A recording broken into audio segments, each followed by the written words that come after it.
and my remote control on overdrive. That was before the Orioles and the Caps and the NBA and everything else. He is our partner on behalf of the Living Classrooms Foundation, and you can find him at Coach Billick on Twitter as well, with many, many quips over the weekend. But certainly Ozzie Newsome getting the pat on the back from everyone. So, Coach, I'm going to begin it with, was there a little moisture in the air where you were watching Ozzie make his last draft pick? That was a pretty momentous occasion that I think was celebrated on the network. Absolutely. I think everybody across the board wanted to acknowledge the brilliance that Ozzie Newsome is and was as a general manager. I asked on air, can you go in the Hall of Fame twice? Is that possible? Obviously a Hall of Fame player and clearly would be in as a Hall of Fame GM if he weren't already in the Hall of Fame. And fitting that their last draft was, regardless of who was taken, and, we'll typically, as we talk about, it takes a couple of years to figure out exactly how good a draft is. But you have to acknowledge just how brilliant they were in moving around the board to get the players they wanted, and they ended up drafting 12 players, the most of any team in this year's draft, which I think is telling as well. On the top side of this thing, you know the organization as well as anyone. You're doing the preseason and whatnot. Seeing the stadium get empty last year, we've been talking about that at length. I've been talking all the business aspects with other people.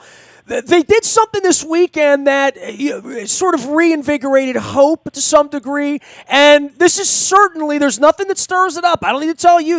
You were the coach, like a quarterback controversy, and I don't know if they have a controversy, but they will, and it's of their own making, and clearly dealing into this position that they're in now, where they're going to have two different kinds of quarterbacks. There's a transition phase. There's how much money they would pay Flacco next year versus sort of betting against him. But you don't use a first-round draft pick and trade away next year's two to have a guy come in and hold a clipboard.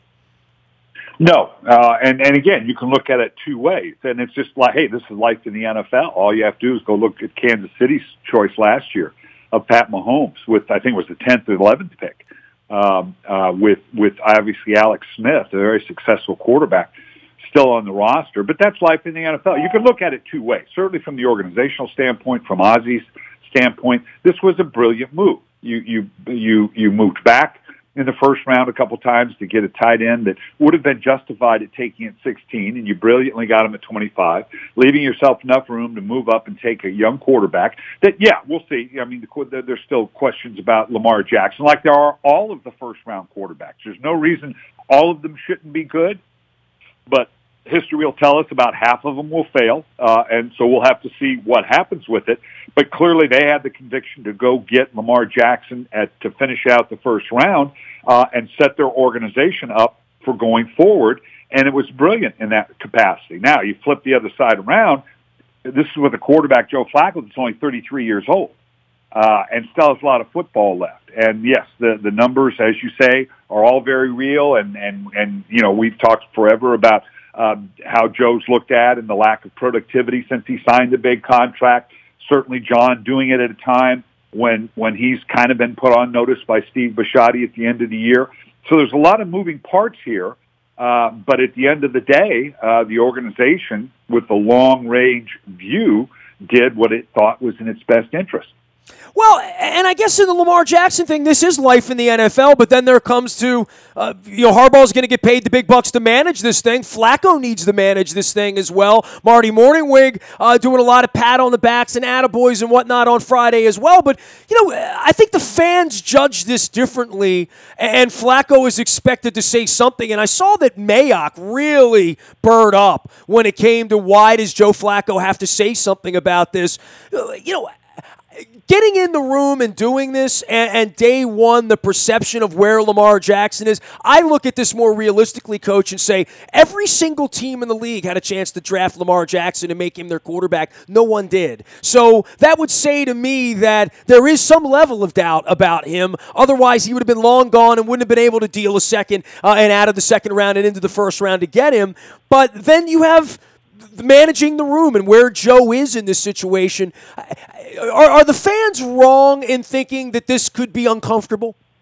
No, not at all, because keep in mind now, and again, this is just my perspective, but there is a huge difference in taking Lamar Jackson with 32nd pick, the end of the first round, and taking him with the 33rd pick, the first pick of the second round. Now that you could listen to that and go, well, what coach, you're crazy. You're talking about one pick.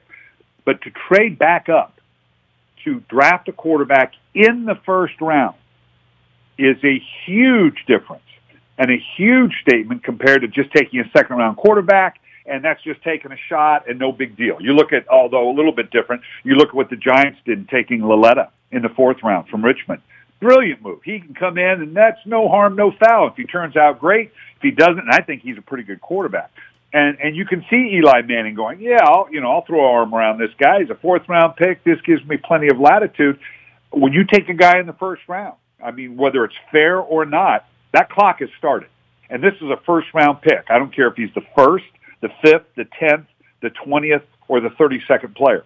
That's a first-round quarterback. And when you draft a first-round quarterback, there are expectations that come with it, fair or not.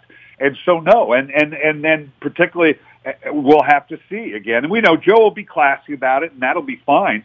But Mike Mayock's right. What says Joe Flacco has to embrace this? I like what Mason Rudolph said in Pittsburgh. He said, look, it's not Ben Roethlisberger's job to get me ready to play in the NFL. I get that. And that's life in the NFL. That's the business side. Now, they'll be fine teammates. There'll be no rift in that regard. But that, when you're sitting there and you're heir apparent, and it's not like, well, in a couple of years he'll take over. Everybody will look at the Aaron Rodgers situation and say, well, see, with Brett Favre, and that didn't turn out real well either, the way it went down. So those are fair observations, and you're talking about a guy that obviously, at least initially, and you can certainly see where Coach Morningwig and Coach Roman are excited about certain situations where they might use a Lamar Jackson, short yardage, goal line, in the red zone. Add some packages, all of the special packages, the Wildcat stuff that have some legitimate. That can be exciting, but by the same token, that clock is ticking, and it's going to it reaches midnight at the end of the year. Now let's go back to Kansas City and Alex Smith and Pat Mahomes. If things are going good and you're winning, and like Alex Smith had his best year as a pro last year, which was a great stepping stone for him then to go on and end up in Washington. The organization's happy about having Pat Mahomes. All's good. And they had a good year, and that's fine. If it doesn't go well, if for whatever reason the Ravens struggle in the first quarter or half of the season, then that changes the price of poker. So those are legitimate observations. It's also legitimate that Coach Harbaugh and the organization and the quarterbacks will hold that at arm's length and say, hey, we're all just teammates. We're all just trying to get better. I'm here to perform whatever job the organization wants me to perform. We'll hear that a million times. Whether that's true or not doesn't matter. That'll be the company line, and that's fair. He is our head coach on behalf of the Living Classrooms Foundation. You can learn more at livingclassrooms.org. He is Brian Billick, and Coach Billick out on Twitter as well. Someone inside the building, several people inside the building actually, had said to me, texted with me, that this will be good for Joe. This will be good for Joe. And I'm thinking to myself, I was with Joe 3 weeks ago, right, when they came back, started throwing the football around, and stood 5 feet away, and he nonchalantly said to everyone, look, they're going to draft a quarterback here. I know that. I expect them to draft a quarterback. Then they draft a quarterback, right, at 11:40 at night on Thursday night. He's probably asleep with 5 kids or whatever he's got, and wakes up at 6 in the morning with a text or somebody woke him up. Then there's that moment of, they drafted your replacement, dude. That is a different place than where Joe Flacco has been. And I think, to your point on Alex Smith and the kind of competitor Joe is and where Joe has been.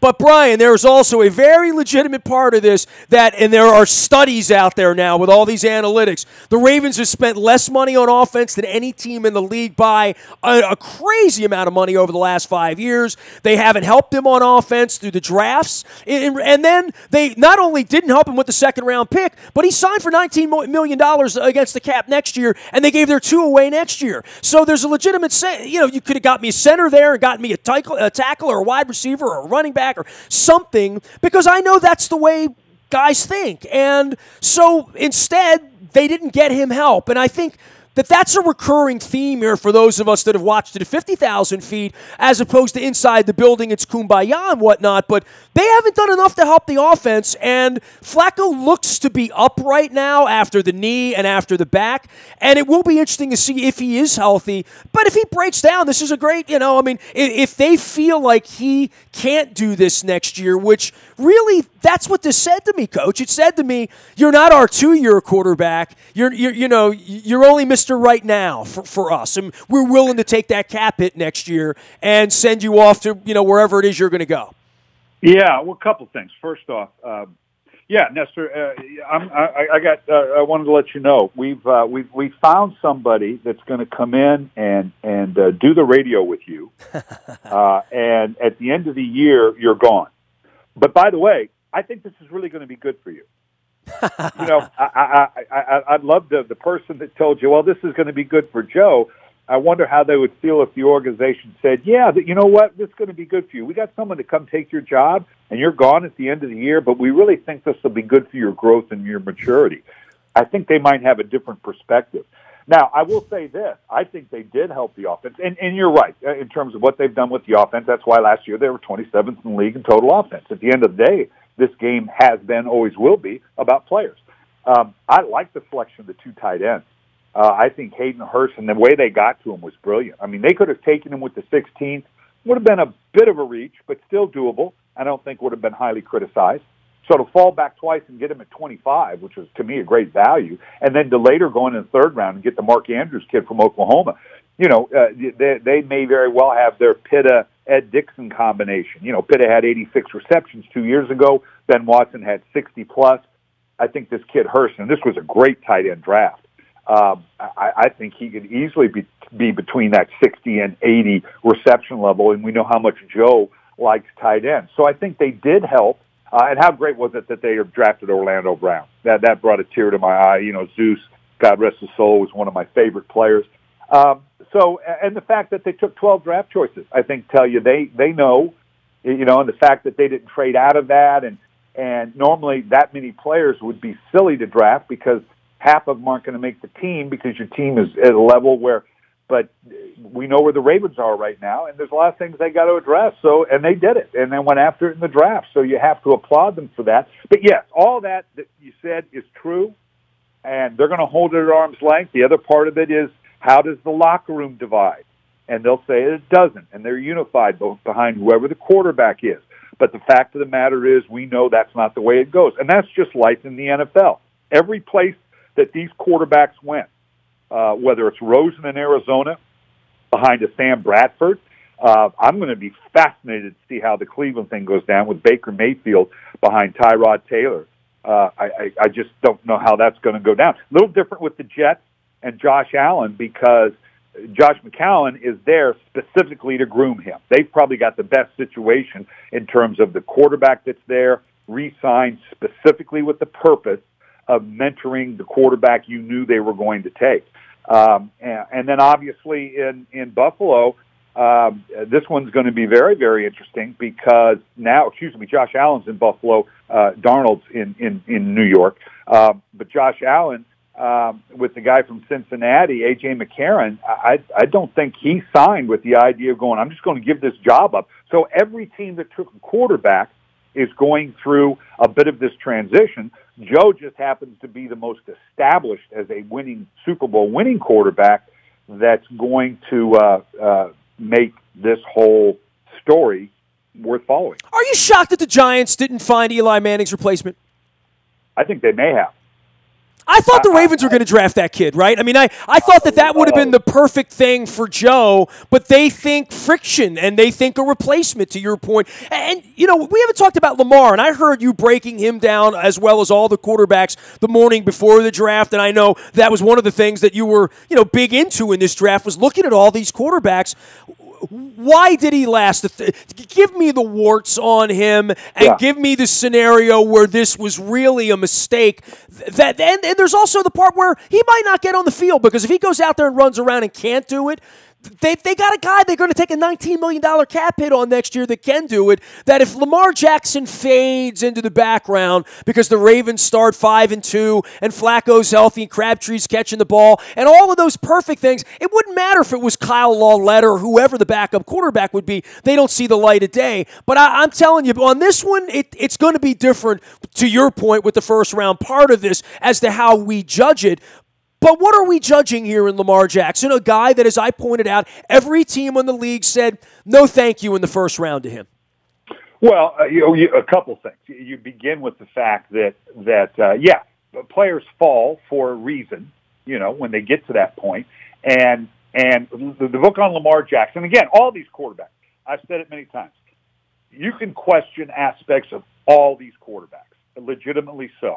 There's no reason all of them shouldn't be extremely successful, but there's absolutely no reason why Jamarcus Russell, Vince Young, David Carr, Tim Couch, the list goes on and on. It's a 50-50 proposition. We all agree on that. It is what it is. Lamar Jackson, my question becomes, and there are those that believe that the way of the college football is headed to the NFL. I don't believe so. Until I see it, I still think you got to be a guy that can beat you from the pocket. Now, is Lamar Jackson that? I know the Ravens believe he could be and possibly be another Deshaun Watson. I think I'm as excited to watch the progression of Deshaun Watson more so than any quarterback I can remember. This guy, to me, has stunning abilities in the pocket. His growth last year was stunning to me. Now, we'll see if it continues. And then, obviously, he can do some things outside the pocket. Some people are saying, well, he can be Deshaun Watson. I don't see that in his play yet. Doesn't mean he can't develop that way. His frail build, and like I've always said, if you're going to live with that kind of quarterback, you better have two, because they're not going to last, not in today's NFL. So we'll see if he can indeed develop like a Deshaun Watson. You're right. Take him at 32, and with Joe already there, you have time to develop him to find out if he can do those kind of things. We'll see.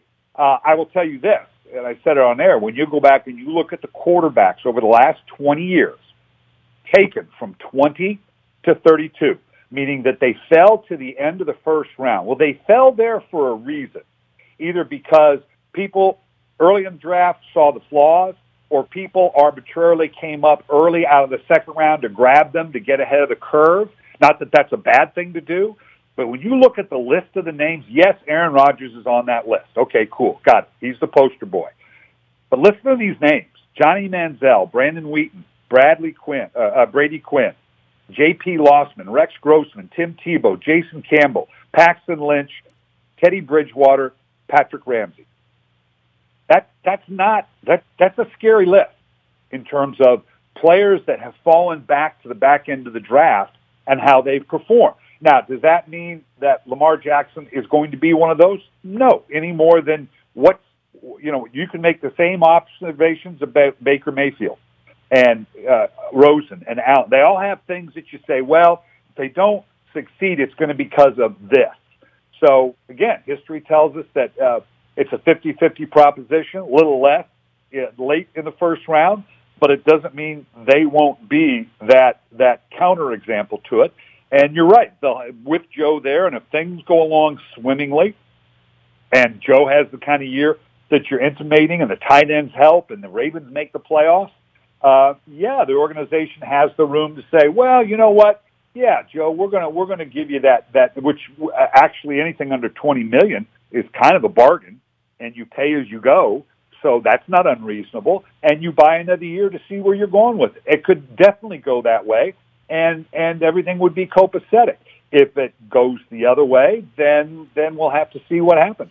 From a promotional Barnum and Bailey standpoint, they have sold the business of hope here. Art Modell would appreciate that because that was always the business he was in, and we're talking about it. They have made themselves a very relevant topic, not just here but around the country, but I think amongst the fan base for those empty seats. And I know that that's been something that's been a problem inside the building the last 90 days as well. They've created interest. I think, I give a thumbs up all the way around for stirring it up. Now let's go see what the result is, right?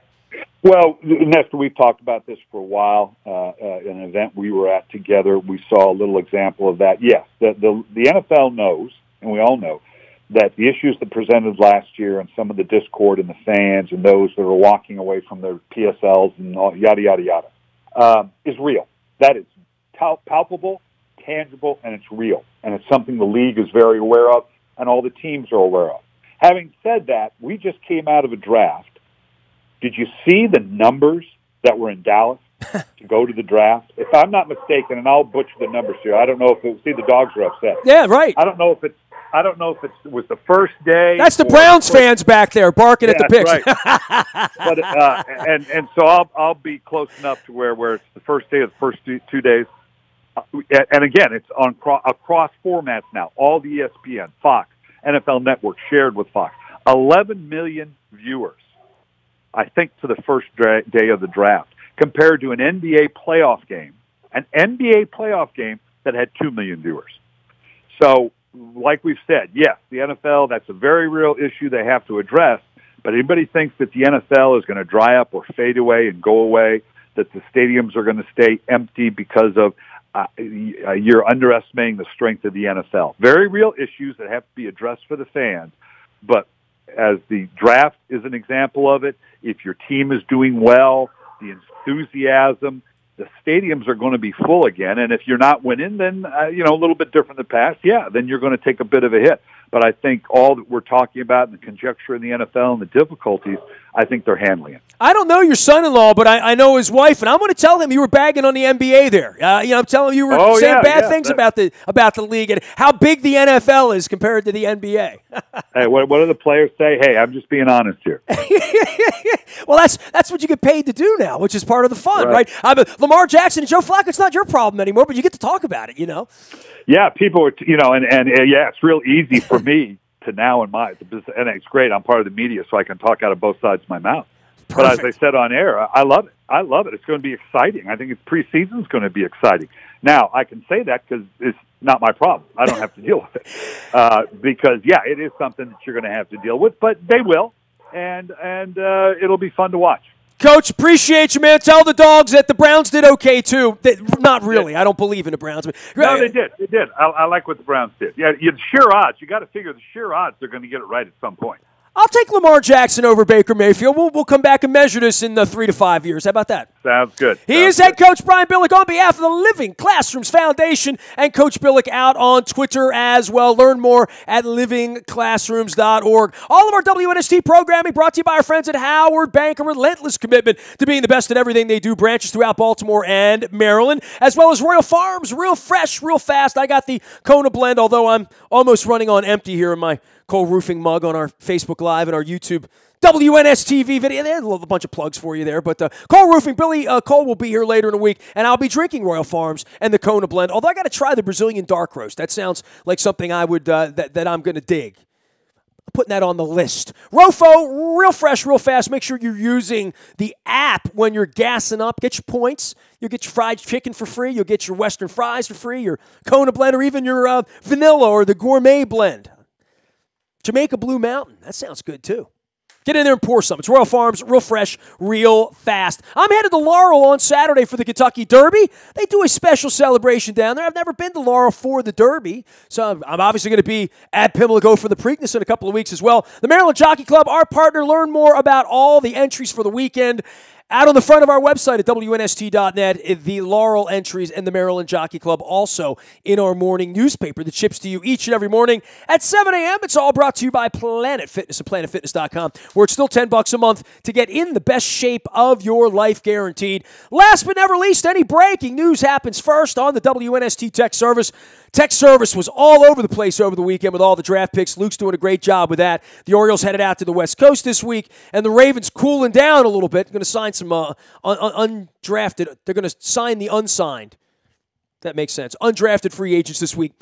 And we'll have quite a gathering of 90 young gentlemen trying to make the league, including all these draft picks here that the Ravens went through over the weekend. Quite the haul for Ozzie Newsome. Nasty at WNST.net finds me. Facebook, Twitter, LinkedIn, Snapchat, Instagram, streaming live on our Facebook, as well as our YouTube, WNSTV channel. We are WNST.net, AM 1570, and WNST Towson, Baltimore, and we never stop talking Baltimore sports.